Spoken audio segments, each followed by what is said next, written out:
Hello friends, Radhe Radhe, Jai Shri Krishna to all. This side Ruby Tyagi. I warmly welcome everyone to the Sadhana Viz Academy platform. I'm good and I hope you are also doing very well. Let's begin today's current affairs. आज के current affairs में क्या खास है जो हमारे exam के लिए इम्पोर्टेंट रहेगा?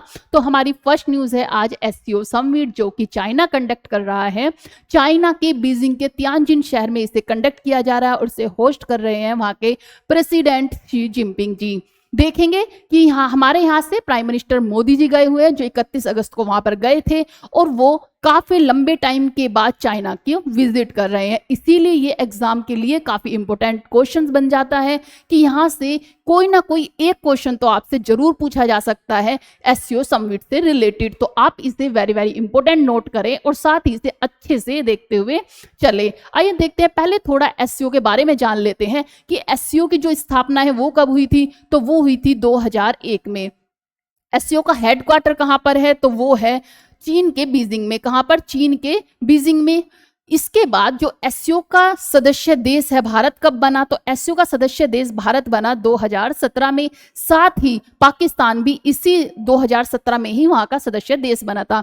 मीन्स इंडिया और पाकिस्तान साथ ही सदस्य देश बने। जो SCO के मेंबर्स देश हैं वो कितने हैं? तो वो हैं 10 इसके मेंबर सदस्य देश हैं। ये SCO के बारे में कि SCO की स्थापना हुई 2001 में। जो SCO के हेडक्वार्टर वो बीजिंग है, चाइना का बीजिंग है। इसी के साथ साथ भारत कब सदस्य देश बना? तो वो बना 2017 में। पाकिस्तान भी तभी बना। इसी के साथ साथ जो SCO के सदस्य देश वो कितने हैं, कुल कितने हैं? तो वो हैं 10।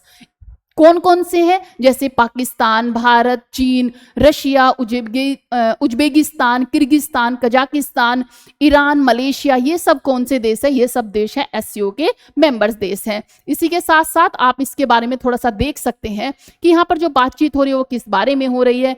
आपने एक फोटो काफी वायरल देखा होगा और इसकी काफी न्यूज में वीडियोज भी आ रही हैं कि इन तीनों का एक बॉन्ड देखा जा रहा है जिसमें मोदी जी शी जिनपिंग और पुतिन से बात कर रहे हैं और एक बहुत ही अच्छा इनका रिलेशन देखा जा रहा है। आई होप कि ये अच्छा बने। लेकिन जो बातचीत करने का एक तरीका, बातचीत करना वहां पर तो बहुत ही अच्छे तरीके से इसे दिखाया गया। मोदी जी ने जो दोनों से एक अच्छे रिलेशनशिप बनाए, दोनों के साथ अच्छी बातचीत की। इसी के साथ साथ पाकिस्तान के भी वहां पे गए हुए हैं। पाकिस्तान के जो प्रेसिडेंट है शाहबाज शरीफ हैं वो गए हुए हैं। तो उनको इग्नोर करते हुए देखे गए मोदी जी और पुतिन जैसे निकले तो उन्हें इग्नोर कर रहे हैं। चाइना के साथ भी उसकी कुछ ज़्यादा बाउंडिंग नहीं दिखाई जा रही है कि उनका एक अच्छा जो बॉन्ड है वो नहीं दिखाया जा रहा है। तो इस पर काफ़ी क्लिप भी बन रहे हैं, इसकी मीम्स भी बनाए जा रहे हैं। तो ये देखा जा रहा है, बहुत प्राउड फील होता है जब हमारा कोई प्रधानमंत्री दूसरे देश में जाता है, उसे एक इम्पोर्टेंस मिलती है, एक प्रायोरिटी की तरह देखा जाता है, तो एक प्राउड फील होता है। तो इसी तरह मोदी जी जो वहां पर जा रहे हैं उनका बहुत ही अच्छा एक बॉन्ड दिखाया जा रहा है, बहुत ही अच्छा एक रिश्ता दिखाया जा रहा है। आइए अब थोड़ा इनके बारे में चर्चा कर लेते हैं। संघाई के लिए कि संघाई सहयोग संगठन के जो 10 सदस्य देश है वो सोमवार को एक साथ मिलकर सभी प्रकार के आतंकवाद की निंदा की।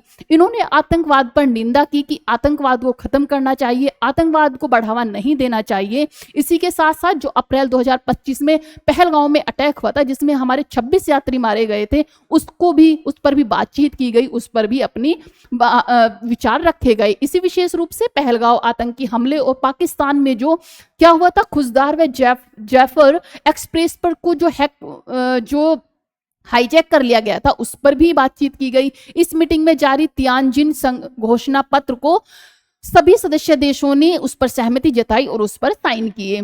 साथ ही साथ देखते हैं इस पर कौन कौन सी बातचीत और हुई कि चीन के राष्ट्रपति शी जिनपिंग ने कहा कि दुनिया में बदमाशी की राजनीति नहीं चलेगी। उन्होंने कहा कि जो कोल्ड वॉर मेंटेलिटी है उसे खत्म किया जाए। रूस भारत की मीटिंग हुई तो उसमें क्या हुआ कि रूस भारत की मीटिंग में भारत ने कहा जो यूक्रेन युद्ध चल रहा है उसमें विराम होना चाहिए, शांति समझौता होना चाहिए, इस पर बातचीत हुई। हमारे जो दोनों देशों के संबंध है उन्हें मजबूत बनाया जाए, इस पर बातचीत हुई। तो ये देखेंगे जैसे पीएम मोदी ने रूस के राष्ट्रपति पुतिन से मुलाकात की, बातचीत में यूक्रेन में युद्ध विराम पर चर्चा की गई, ये मुख्य मुद्दा रहा। दोनों नेताओं ने द्विपक्षीय सहयोग और आर्थिक साझेदारी को मजबूत करने की बात कही। इजराइल और गाजा का मुद्दा भी इसमें एक मुख्य मुद्दा बना कि एससीओ देशों ने गाजा की मानवीय स्थिति पर चिंता जताई और भारत ने भी इस मामले में अपनी सहमति जताई और हिंसा रोकने की अपील की। जैसे कि आप सब जानते हैं, भारत शुरू से ही कहता रहा है कि हम युद्ध के पक्ष में नहीं हैं, हम हमेशा शांति समझौता चाहते हैं, सभी देशों के बीच एक शांति बनी रहे और हम कभी भी युद्ध को बढ़ावा नहीं देते हैं। तो इसी के चलते हुए मोदी जी ने पुतिन से बात की और इसी के लिए चर्चा की गई कि जो यूक्रेन का युद्ध चल रहा है उस पर विराम होना चाहिए, एक शांति समझौता होना चाहिए। इसी के साथ साथ जो इजराइल और गाजा का युद्ध चल रहा है उस पर भी उन्होंने अपनी सहमति जताई। उन्होंने कहा कि इस युद्ध पर भी बहुत ही ज्यादा जो मानवीय आतंकवाद पर फैल रहा है उस पर भी रोक लगनी चाहिए और वहां पर भी शांति समझौता होना चाहिए। साथ ही साथ आतंकवाद की घोर निंदा की कि आतंकवाद नहीं होना चाहिए। घोषणा पत्र की जो अहम बातें हैं वो क्या क्या थी कि जो सदस्य देश हैं उन्होंने आतंकवाद को, अलगाववाद को, उग्रवाद को, प्रयासों को अस्वीकार किया। इसी के साथ साथ एक तरफा दबाव डालने वाले जैसे आर्थिक प्रतिबंध का विरोध किया। एससीओ ने एससीओ डेवलपमेंट बैंक बनाने की प्रस्ताव रखा। आर्थिक प्रतिबंध क्या कहा जा रहा है, एक तरफा जैसे ट्रंप ने हर एक देश पर, मैक्सिमम कंट्रीज पर क्या किए हुए हैं, टैरिफ लगाए हुए हैं, प्रतिबंध लगाए हुए हैं और सिर्फ एक तरफा उसका जिसका मन किया उसी पर प्रतिबंध लगा दिए। जिस कंट्री ने उसकी बात नहीं मानी उस पर टैरिफ लगा दिए। तो इसको भी प्रतिबंध लगाया गया। इसके भी खिलाफ बोला गया कि प्रतिबंध ठीक नहीं है। जैसे भारत पर 50% टैरिफ लगाया हुआ है, चाइना पर भी प्रतिबंध लगाया गया है। रशिया पहले ही इस चीज से जूझ रहा है, साथ में जो और कंट्री देश है वो भी इसी चीज से जूझ रहे हैं। एससीओ में जो मेन मकसद था, मेन मुद्दा था वो यही था कि एक तरफा प्रतिबंध नहीं होना चाहिए, इस पर चर्चा होनी चाहिए। तो इसके खिलाफ बात हुई। इसी के साथ साथ जो एससीओ डेवलपमेंट बैंक है उसकी बात हुई कि एससीओ डेवलपमेंट जो बैंक है वो बनाने का प्रस्ताव रखा गया। एससीओ डेवलपमेंट बैंक क्या होगा, जिस तरह से अमेरिका का जो एक बैंक है इसी तरह से एक एससीओ का भी डेवलपमेंट बैंक होना चाहिए। क्या होगा इसमें, जितने भी 10 कंट्रीज हैं, जितने भी मेंबर कंट्रीज हैं वो अपनी करेंसी का आदान प्रदान कर पाएंगे, उससे इजीली अपने आदान प्रदान को कर पाएंगे। क्योंकि क्या हो रहा है कि अमेरिका जिसे चाहता है उसे प्रतिबंध कर देता है, वो अपनी करेंसी का आदान प्रदान नहीं कर सकता। जैसे रशिया पर प्रतिबंध लगा हुआ है तो रशिया अपनी करेंसी का कहीं भी आदान प्रदान नहीं कर पा रहा है। तो इसलिए अपना एक एससीओ ने डेवलपमेंट बैंक बनाने की बातचीत रखी। लाओस को एससीओ का नया संवाद साझेदार बनाया गया, ये भी एक बात रखी गई। इसके साथ आतंकवाद की निंदा हुई कि एससीओ देशों ने कहा कि आतंकवाद को किसी भी रूप में स्वीकार नहीं किया जा सकता। Cross border movement of terrorist, सीमा पार आतंकवाद को समाप्त करने पर जोर दिया गया। क्योंकि हमेशा क्या होता है, जो सीमा पार के लोग होते हैं वो दूसरे सीमा में जाकर आतंकवाद फैलाते हैं। जिस तरह से हमारे पहलगांव का मुद्दा एक बहुत ही क्रूरता की तरह से जिसमें मारकाट की गई, तो ये सब भी एक अहम मुद्दा बना और इसी की चर्चा भी की गई, उसका विरोध भी किया गया। इसी के साथ साथ प्रधानमंत्री नरेंद्र मोदी ने कहा कि जो एस का मतलब है वो सिर्फ सिक्योरिटी नहीं होना चाहिए, वो स्टेबिलिटी और स्वैग्निटी भी होना चाहिए। मोदी जी ने कहा अप्रैल 2025 के पहलगांव हमले का जिक्र किया जिसमें 26 नागरिक मारे गए थे। उन्होंने कहा कि हमें आतंकवाद का सभी रूपों में और रंगों में विरोध करना चाहिए। इसी के साथ साथ एससीओ के बारे में जो मैंने अभी आपको जानकारी दी थी कि वर्ष 2001 में एससीओ की स्थापना हुई थी, संघाई में इसकी स्थापना की गई थी। मुख्यालय जो हेडक्वार्टर है वो चीन के बीजिंग में है। सदस्य देश 10 हैं। कौन कौन से, भारत, चीन, रूस, Pakistan, Kazakhstan, Kyrgyzstan, Tajikistan, Uzbekistan, Iran और बेलारूस, ये यहाँ के सदस्य देश हैं। साथ ही जो डायलॉग पार्टनर्स है कई देश जिनमें हाल ही में लाओस को भी जोड़ा गया, लाओस को भी इसमें सम्मिलित किया गया है। भारत का सदस्य वर्ष कब बना था, तो वो बना था 2017 में सदस्य देश बना था। साथ ही पाकिस्तान भी बना था। आतंकवाद और चरमपंथ के खिलाफ साझा रणनीति, साथ ही क्षेत्रीय शांति और स्थिरता को बनाए रखें। आर्थिक सहयोग और कनेक्टिविटी, विशेषकर जो चीन की बेल्ट एंड रोड इनिशिएटिव के संदर्भ में भी बातचीत हुई। इसी के बाद ये हुआ हमारा एससीओ का समिट, इसके मुख्य मुद्दे, इसका महत्व क्या था, ये सब मैंने आपको डिटेल में बताया। आई होप आपको समझ आया होगा। अगर आपको ये क्लास अच्छी लग रही हो तो आप इसे लाइक, शेयर, सब्सक्राइब जरूर करें जिससे कि आप और भी क्लासेस मेरी ये देख पाएं। इसके बाद हम चलते हैं अपने नेक्स्ट क्वेश्चन पर। वैश्विक शांति सूचकांक 2025 के संदर्भ में निम्नलिखित कथनों पर विचार कीजिए। जो वैश्विक शांति सूचकांक है इसमें फर्स्ट नंबर पर आया है आइसलैंड। कौन सा आया है, आइसलैंड को इसमें फर्स्ट नंबर पर रखा गया है, क्योंकि ये शांति में सबसे ऊपर है। 2025 में भी इसमें शांति के रूप में इन्हें पहला नंबर मिला है और भारत को 115वां स्थान मिला है। भारत कौन से स्थान पर है? तो इंडिया इसमें 115वें स्थान पर है, जबकि जो 2024 में भारत का स्थान 2024 में भारत का स्थान कौन सा था? तो वो था 116वां स्थान। 116वां स्थान था, तो एक नंबर की इसमें बढ़ोतरी हुई है। देखते हैं यहाँ पर, इसे विश्व बैंक द्वारा प्रकाशित किया जाता है, तो ये गलत है। इसे विश्व बैंक के द्वारा प्रकाशित नहीं किया जाता, इसे किया जाता है किसके द्वारा? Institute of Economics and Peace द्वारा इसे जारी किया जाता है। आइए देखते हैं नेक्स्ट, ये इसका गलत है। इसके साथ ही भारत को 2025 में 115वां स्थान मिला, ये बिल्कुल सही बात है। नेक्स्ट क्वेश्चन, ये सूचकांक 23 संकेतों पर आधारित है, ये भी बिल्कुल सही है। इसके साथ आइसलैंड 2025 में सबसे शांत देश बना है, ये भी सही है। नेक्स्ट न्यूज है हमारी, इसी के बारे में थोड़ा डिटेल में आप देख सकते हैं कि report Institute for Economic and Peace IEP द्वारा इसे प्रकाशित किया जाता है और ये सिडनी, ऑस्ट्रेलिया के सिडनी में है। इसके साथ ही भारत की स्थिति क्या है इसमें? तो वो है 115वां स्थान है। 2016 स्थान पे 2024 में था। सूचकांक का आधार क्या है? तो कुल 23 इंडिकेटर्स है, 3 डोमेन भी हैं। 3 डोमेन कौन कौन से हैं? तो वो 3 डोमेन ये हैं, ये है social safety and security, ongoing domestic and international conflict, और थर्ड है इसका मिलिट्रीलाइजेशन। वैश्विक परिदृश्य क्या है? तो इसमें है कि आइसलैंड 18 वर्षों से लगातार सबसे शांतिपूर्ण देशों में रहा है। 18 साल से क्या इसे फर्स्ट रैंक मिलती आ रही है। और जो रशिया है, यूक्रेन, स्वीडन, यमन, ये सबसे कम शांत देशों में देखे गए हैं। Institute for Economic and Peace द्वारा जारी वैश्विक शांति सूचकांक है, ये सब डिटेल में दिया हुआ है, आप हिंदी इंग्लिश दोनों में देख सकते हैं। नेक्स्ट न्यूज है हमारी, राजस्थान के एजुकेट गर्ल्स एनजीओ ने 2025 में जो रमन मैगसे से है, कौन सा है?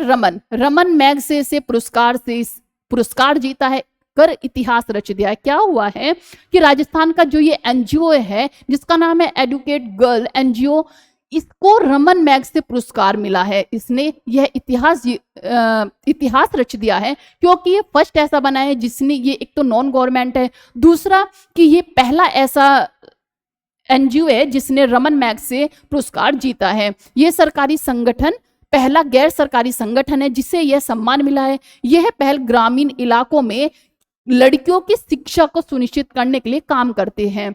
अब तक 30,000 गांव में मिलकर, इसमें क्या है कि अब तक 30,000 गांव में मिलकर 20 लाख से अधिक लड़कियों को स्कूल में वापस लाए हैं। साथ ही 24 लाख बच्चों को सुधारात्मक शिक्षा प्रदान की गई है। इस एनजीओ ने काम किया है कि 30,000 गांव में मिलकर इसने 20 लाख से अधिक लड़कियों को स्कूलों में वापस लाए हैं। सेकंड, इसमें 24 लाख बच्चों को सुधारात्मक शिक्षा प्रदान की है। तो इन्हें कौन सा पुरस्कार मिला है? रमन मैग्स से पुरस्कार इन्हें दिया गया है। इससे रिलेटेड क्वेश्चन क्या बन सकता है कि जो एडुकेट गर्ल एनजीओ राजस्थान से है, यह भारत का पहला गैर सरकारी संगठन है जिसने गांव में 2 लाख लड़कियों को वापस स्कूलों में दाखिला दिलाया। यह पुरस्कार विशेष रूप से शिक्षा क्षेत्र में, इसमें ऑप्शन दिए गए 1, 2 एंड 3। यह पुरस्कार विशेष रूप से शिक्षा क्षेत्र में नवाचार को प्रोत्साहित करने के लिए दिया जाता है। और सेकंड है इसमें कि एनजीओ ने 2.4 लाख बच्चों को सुधारात्मक शिक्षा उपलब्ध कराई है। साथ ही इसमें कौन कौन सा सही है? तो वो है 1, 2, 4, 1, 2, 4, 1, 2, 4 इसमें सही है।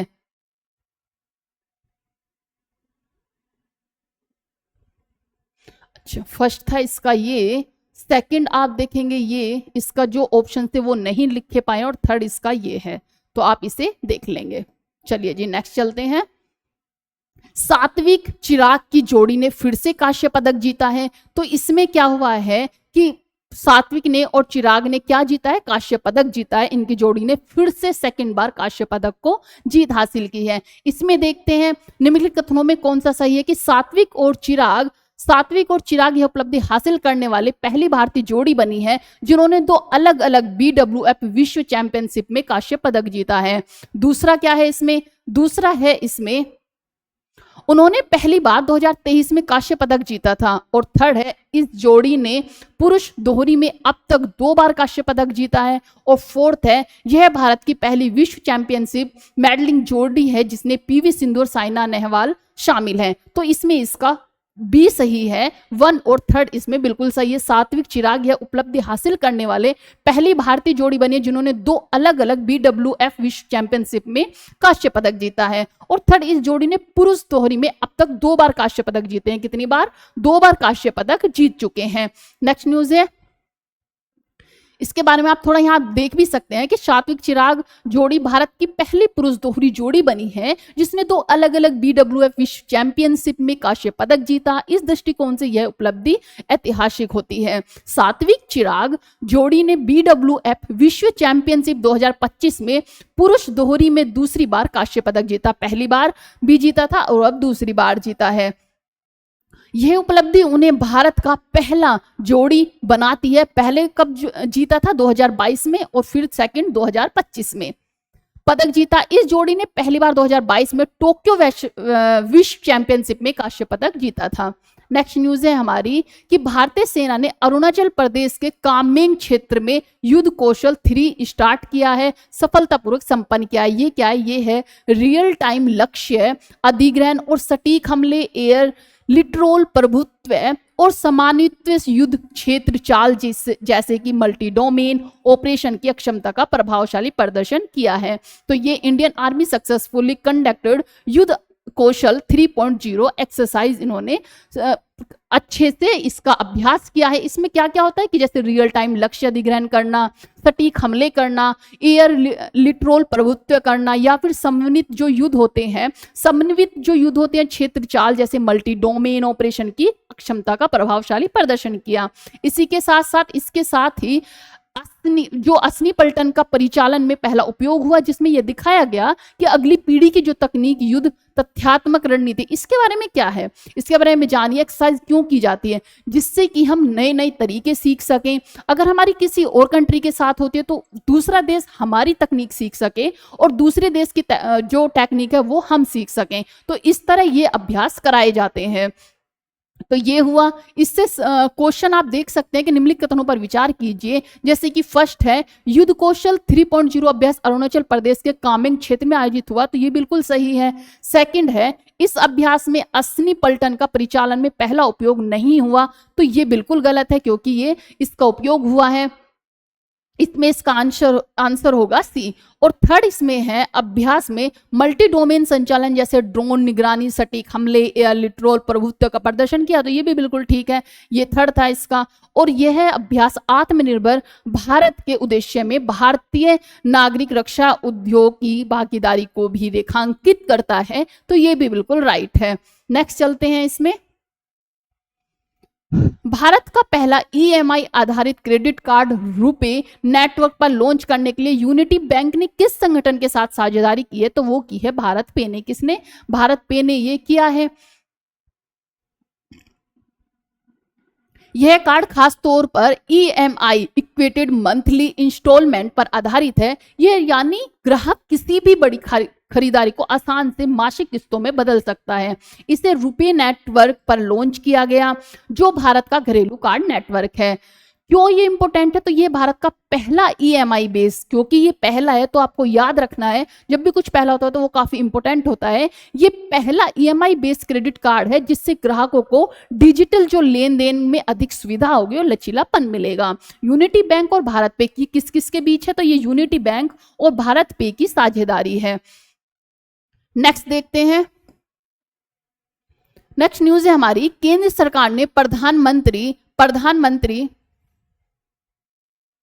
प्रधानमंत्री विरासत का संवर्धन योजना जो कि PM विकास योजना के तहत मत्स्य शक्ति नामक एक विशेष कार्यक्रम केरल के त्रिवेंद्र जिले में लॉन्च किया है। यह परियोजना लगभग 700 अल्पसंख्यक मछुआरों परिवारों को आधुनिक मछलीपन कौशल, उद्यमता प्रशिक्षण और महिलाओं को नेतृत्व एवं व्यावसायिक अवसर प्रदान करके आर्थिक आत्मनिर्भरता बनाना है। इस पहल का क्रिवेनियम के वंजिंजम क्षेत्रीय केंद्र द्वारा किया जा रहा है। प्रशिक्षण में शामिल है पिंजरे में मछली पालन, कृत्रिम प्रजनन, सीप व मोती पालन, समुद्री शैवाल खेती आदि। 1 वर्षीय बहुचरणीय कार्यक्रम के माध्यम से प्रशिक्षित लाभार्थियों को स्टार्टअप स्थापित करना, व्यवसाय विस्तार करना और सलाहकार बनाने में सहायता प्रदान करना है। महिलाओं के लिए विशेष पाठ्यक्रम नेतृत्व और उद्यमता का विकास हुआ है।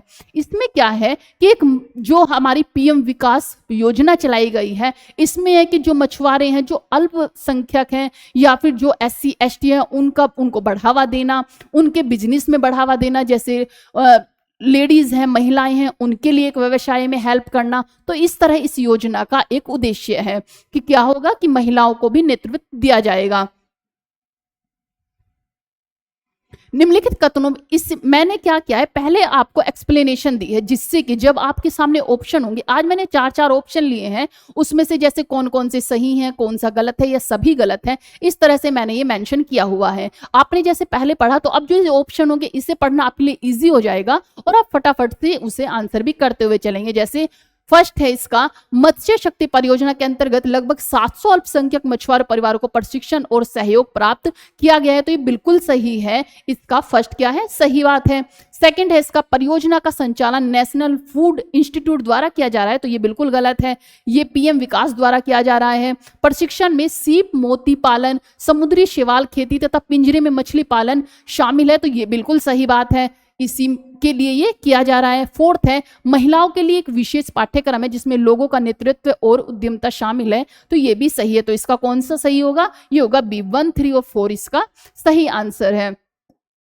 तेलंगाना सरकार ने हाल ही में स्थानीय निकाय चुनावों में पिछड़े वर्गों को के लिए 42% आरक्षण, कितना 42% आरक्षण सुनिश्चित किया है। यह निर्णय सामाजिक न्याय को बढ़ावा देने और स्थानीय प्रशासन में पिछड़े वर्गों को राजनीतिक भागीदारी को मजबूत करने के लिए उद्देश्य से लिया गया है। इस पे क्वेश्चन क्या बनेगा, तो यह है कि हाल ही में किस राज्य सरकार ने स्थानीय निकाय चुनाव में पिछड़े वर्गों को के लिए 42% आरक्षण सुनिश्चित किया है। तो वो किसने किया है, तो ये किया है तेलंगाना ने। किसने, तेलंगाना ने। आइए देखते हैं इसके बारे में भी। सरकार ने 42% का जो आरक्षण दिया है वो किस तरह दिया है, ये किस आर्टिकल में मेंशन है, ये हम कर सकते हैं नहीं कर सकते हैं, इसके बारे में थोड़ा सा देखेंगे। जैसे कि आप सब जानते हैं, जो संविधान का अनुच्छेद है 243D, कौन सा है, 243D, पंचायतों और नगर पालिकाओं में जो अनुसूचित जाति और अनुसूचित जनजातियां हैं और महिलाओं के लिए आरक्षण का प्रावधान है। 243D में ये प्रावधान है कि कोई भी राज्य जहां पर SC ST हो या फिर जनजातीय लोग हो या फिर पिछड़ा वर्ग हो या फिर महिलाओं के लिए कोई भी आरक्षण ला सकता है। जैसे महिलाओं के लिए जो मैटरनिटी लीव होती है वो दी गई है, मातृत्व जो छुट्टियां होती हैं, जब महिला प्रेग्नेंट होती है तो उन्हें 6 महीने की छुट्टियां दी जाती हैं। या फिर महिलाओं के लिए आरक्षण, जैसे कि पढ़ाई में कुछ आरक्षण दिया हुआ है, जॉब में भी आरक्षण है, इस तरह से, क्योंकि महिलाओं को ज़्यादा बढ़ावा नहीं मिलता है तो उन्हें थोड़ी छूट दी गई है। तो ये किस आर्टिकल के तहत है, ये 243D के तहत है। नगर, जिसमें पंचायत और नगर पालिकाओं में ये अनुसूचित जातियों और अनुसूचित जनजातियों और महिलाओं के लिए आरक्षण का प्रावधान है। राज्य सरकारें स्थानीय परिस्थितियों के आधार पर भी, जैसे कि पिछड़े वर्ग के लिए भी आरक्षण प्रदान कर सकती हैं। तेलंगाना ने कदम क्यों उठाया है कि तेलंगाना सरकार ने यह सुनिश्चित किया है कि पिछड़े वर्गों को 42% आरक्षण स्थानीय निकाय चुनाव में मिले। इसका उद्देश्य स्थानीय स्वशासन में पिछड़े वर्गों की भागीदारी को बढ़ावा देना है। नेक्स्ट न्यूज है हमारी, हरियाणा सरकार ने हाल ही में घोषणा की है कि लाडो लक्ष्मी योजना किसने शुरू की है, तो हरियाणा ने। आप ध्यान दें, लाडो लक्ष्मी योजना के तहत पात्र महिलाओं को 2100 रुपए मासिक भत्ता दिया जाएगा। इस योजना का उद्देश्य महिलाओं को आर्थिक सशक्तिकरण प्रदान करना, उनके जीवन स्तर में सुधार करना है। तो हाल ही में इस पे क्वेश्चन क्या बनेगा, हाल ही में किस राज्य सरकार ने लाडो लक्ष्मी योजना के तहत पात्र महिलाओं को 2100 मासिक भत्ता देने की घोषणा की है, तो वो की है हरियाणा ने। किसने की है, हरियाणा ने। आइए इसके बारे में भी देखते हैं कि महिलाओं को आर्थिक रूप से आत्मनिर्भर बनाना इसका उद्देश्य है। महिलाओं को घरेलू और मासिक स्तर पर निर्णय लेने की क्षमता बढ़े, ये इसका उद्देश्य है। सेकंड है, योजना का उद्देश्य क्या क्या है कि लैंगिक जो समानता है उसे बढ़ावा मिले, प्रोत्साहित मिले। राज्य की पात्र महिलाएं जो कि सरकार द्वारा तय मानकों के अनुसार उन्हें हर महीने 2100 सीधे उनके बैंक खाते में मिलेंगे, उन्हें दिया जाएगा। मीन्स ये कि अगर महिलाओं को 2100 रुपये भत्ता दिया जाएगा तो उससे क्या होगी, महिलाओं की भागीदारी बढ़ेगी, वो अपना कुछ व्यवसाय कर पाएंगे, या फिर उनका जो एक लिंग अनुपात है जिसमें पुरुषों को प्रधानता दी जाती है या फिर पुरुषों को ज्यादा इंपॉर्टेंस दी जाती है, इसमें थोड़ा महिलाओं को भी देगी। जब उनके पास 2100 रुपये आएंगे तो वो थोड़ा क्या कर पाएंगी, अपने घर में या फिर घरेलू जो खर्च होंगे उसमें अपनी भागीदारी निभा पाएंगी। तो ये सब चीजें हैं। राजस्थान ने हाल ही में सुप्रीम कोर्ट को आदेश के तहत आवारा जो कुत्तों पर अभी बहस छिड़ी हुई थी, आवारा कुत्तों के लिए प्रबंधन के लिए विस्तृत दिशा निर्देश जारी किए हैं। ये कदम राजस्थान को भारत का पहला राज्य बनाते हैं जिसने सुप्रीम कोर्ट के आदेश को पहला राज्य बनाते हैं। तो आप याद रखें किसको, राजस्थान को, जिसने सुप्रीम कोर्ट के आदेश को लागू किया है। इन दिशा निर्देशों में कुत्तों के लिए खाने के निर्धारित स्थल, मानवाधिकार पूर्ण पकड़ने की विधियां और सैनिटेशन, टीकाकरण, नसबंदी कराना, उनकी इस उपाय को शामिल किया है। इसी के साथ साथ सीसीटीवी निगरानी में रहे एनजीओ और पशु कल्याण संगठनों के साथ संवयन और रिकॉर्ड कीपिंग को भी अनिवार्य किया गया है। यह पहल पशु कल्याण और सार्वजनिक स्वास्थ्य के संतुलन को दर्शाती है। इस पर क्वेश्चन क्या बनेगा, हाल ही में किस राज्य सरकार ने सुप्रीम कोर्ट के आदेश के तहत आवारा कुत्तों के प्रबंधन के लिए विस्तृत जो दिशा निर्देश जारी किए हैं वो किए हैं, राजस्थान ने। ये फर्स्ट राज्य ऐसा बना है जिसने इस दिशा निर्देश को क्या किया है, प्रस्ताव को पारित कर दिया है। सुप्रीम कोर्ट का आदेश, सुप्रीम कोर्ट का आदेश क्या है कि 11 अगस्त, इसके बारे में थोड़ा डिटेल में देखो कि 11 अगस्त 2025 को सुप्रीम कोर्ट ने दिल्ली और एनसीआर में आवारा कुत्तों के प्रबंधन के लिए आदेश जारी किए थे। इस आदेश में कुत्तों की नसबंदी, टीकाकरण, स्वास्थ्य प्रशिक्षण के बाद उनके मूल स्थानों पर ही छोड़ने की बात कही गई थी। राजस्थान की पहल क्या है कि राजस्थान ने इस आदेश को लागू करते हुए ABC animal birth control rules 2023 के तहत दिशा निर्देश जारी किए। इसमें मानवाधिकार पूर्ण पकड़ने की विधियां, खाने के निर्धारित स्थल और सीसीटीवी निगरानी जैसी व्यवस्थाएं शामिल हैं। तो ये क्या थी, ये एक मुहिम चलाई गई थी। आपने देखा भी होगा, इस पे काफी विवाद भी हो रहा था कि आवारा कुत्तों को कैसे वो कर लिया गया है, कि कैद कर लिया गया है, क्यों ये सुप्रीम कोर्ट आदेश दे रही है। तो इसके कुछ महत्वपूर्ण बिंदु भी थे, कुछ इंपॉर्टेंट भी हैं, जिसके लाभ भी हैं। तो इसी तरह राजस्थान यह पहला राज्य बन गया है जिसने इन आदेशों को लागू किया है। अब थोड़ा हम अपना रिवीजन कर लेते हैं। जैसे हाल ही में उत्तराखंड के किस जिले में भारी वर्षा के कारण भीर गंगा नदी में अचानक आई बाढ़ ने व्यापक तबाही मचाई, तो वो था उत्तरकाशी। किसका, उत्तरकाशी। हाल ही में म्यांमार के कार्यवाहक राष्ट्रपति का 74 वर्ष की आयु में निधन हो गया। उनका नाम क्या था, तो वो था हियुमपित सवे। वहां के जो राष्ट्रपति थे उनका निधन हो गया है। हाल ही में छत्तीसगढ़ के किस क्षेत्र में तांबा, प्लेटिनम, सोना, टंगस्टन और बहुमूल्य खनिजों के भंडार की खोज की गई है? तो वो कहां पर की गई है, वो की गई है भालूकोना छामनिधि ब्लॉक में। कहां पर, भालूकोना छामनिधि ब्लॉक में। थोड़ा इसके बारे में आप देख सकते हैं कि छत्तीसगढ़ के रायगढ़ जिले के भालूकोना छामनिधि ब्लॉक में हाल ही में भूवैज्ञानिक सर्वेक्षणों द्वारा तांबा, प्लेटिनम, सोना और टंगस्टन जैसे बहुमूल्य खनिजों की खोज की गई है। इसी खोज को भारतीय भूवैज्ञानिक सर्वेक्षण ने प्रमाणित किया है कि यह छत्तीसगढ़ की खनिज अर्थव्यवस्था को मजबूत कर सकती है। यह क्षेत्र पहले ही यहाँ पे क्या मिलता था, पहले जैसे कोयला, लौह के लिए जाना जाता था, लेकिन अब बहु खनिज संपदा के रूप में जाना जाएगा। टंगस्टन जैसे खनिज, रणनीतिक खनिज भी यहाँ पर पाए जाते हैं जिनका उपयोग रक्षा उपकरणों, इलेक्ट्रॉनिक्स और उच्च तकनीक में किया जाता है। नेक्स्ट न्यूज है, हाल ही में किस भारतीय अभिनेत्री को ऑस्ट्रेलिया पर्यटन का ब्रांड एम्बेसडर नियुक्त किया गया है? तो वो किया गया है, किसको किया गया है, सचिन तेंदुलकर की लड़की को, सारा तेंदुलकर। कौन है, सारा तेंदुलकर, जो कि सचिन तेंदुलकर तेंदुलकर की लड़की है सारा तेंदुलकर, उन्हें एम्बेसडर नियुक्त किया गया है भारतीय अभिनेत्री को, जो कि ऑस्ट्रेलिया पर्यटन के लिए। क्यों किया गया है? जिससे कि क्योंकि सचिन तेंदुलकर एक जानी मानी हस्ती है, उन्हें लोग जानते हैं, उन्हें अपना एक नेतृत्व करते हैं। इसी तरह से वो क्या करते हैं कि ऑस्ट्रेलिया का जो टूरिस्ट है उसे बढ़ावा मिलेगा, क्योंकि सारा तेंदुलकर को भी लोग काफ़ी जानते हैं, बहुत पॉपुलरिटी है उनकी। तो इसी तरह से उन्हें एम्बेसडर बनाया गया है, जिससे कि जो ऑस्ट्रेलिया का टूरिज्म है उसमें बढ़ोतरी मिले। आप यहाँ देख सकते हैं कि सारा तेंदुलकर, जो कि भारत के महान क्रिकेटर सचिन तेंदुलकर की पुत्री हैं, उनको हाल ही में ऑस्ट्रेलिया पर्यटन विभाग अपने ब्रांड एम्बेसडर के रूप में नियुक्त किया है। यह नियुक्ति भारतीय पर्यटकों को आकर्षित करने के उद्देश्य से की गई है, क्योंकि भारत ऑस्ट्रेलिया के लिए एक तेजी से बढ़ता हुआ टूरिज्म मार्केट है। सारा युवाओं के बीच परिचित चेहरा है और सोशल मीडिया पर उनकी बड़ी फॉलोइंग है, इससे उन्हें एक प्रभावशाली प्रचारक माना जाता है। इससे ऑस्ट्रेलिया की ब्रांडिंग और पर्यटन प्रचार भारत में बल मिलेगा। नेक्स्ट न्यूज है हमारी, हाल ही में प्रधानमंत्री नरेंद्र मोदी किस देश के तियानजिंग शहर में आयोजित संघाई सहयोग संगठन शिखर सम्मेलन कर रहे हैं? तो वो कहां पर कर रहे हैं? तियानजिंग में। कहां पर? तियानजिंग। बीजिंग के तियानजिंग में हो रही है ये, चीन में। हाल ही में किस संगठन ने अमेरिका में रिकॉर्ड 829 किलोमीटर लंबे मेगा फ्लैश लाइटनिंग को प्रमाणित किया है? तो वो किसने किया है? वर्ल्ड मौसम विज्ञान संगठन ने इसे प्रमाणित किया है।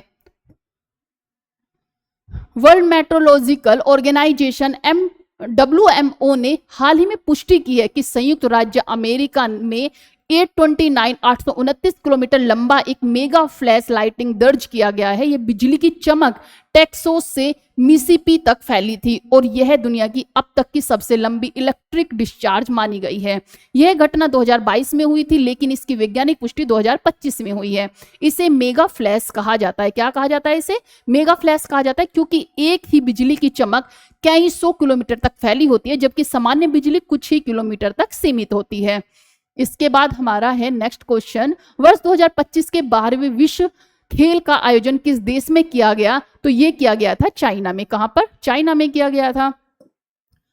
हाल ही में भारत का कौन सा राज्य निःशक्त जन अधिकार अधिनियम के अंतर्गत सांकेतिक भाषा विशेषज्ञों को पैनल में शामिल करने वाला पहला राज्य बना है? तो वो बना है पंजाब। कौन सा? पंजाब बना है। हाल ही में किस IIT ने AI संचालित शिक्षण एप्लीकेशन प्रोटोज को लॉन्च किया है, जो छात्रों को परीक्षा की तैयारी में मदद करता है? तो वो कौन सा है? IIT पलक्कड़। कौन सा है? IIT पलक्कड़। हाल ही में नासा के क्रू 11 मिशन के तहत किस भारतीय पारंपरिक बीजों को अंतर्राष्ट्रीय अंतरिक्ष स्टेशन में भेजा गया? तो आप जब जानते हैं ये थे लद्दाख से सिम्बकथान और हिमालयन टोल्ट्री बिकवीट को इसमें शामिल किया गया था। आप इसे देख सकते हैं कि जो ये एक पारंपरिक दलहन है, जो लेग्यून दलहन है, इसे सिम्बकथान, ये क्या है? सिम्बकथान एक दलहन है जिसका बीज वहां पर बोया गया था। हिमालयन टोल्ट्री है जो एक पौष्टिक और उच्च पोषण वाली फसल है, जिसे अंतरिक्ष में लगाया गया है। किसमें? अंतरिक्ष में।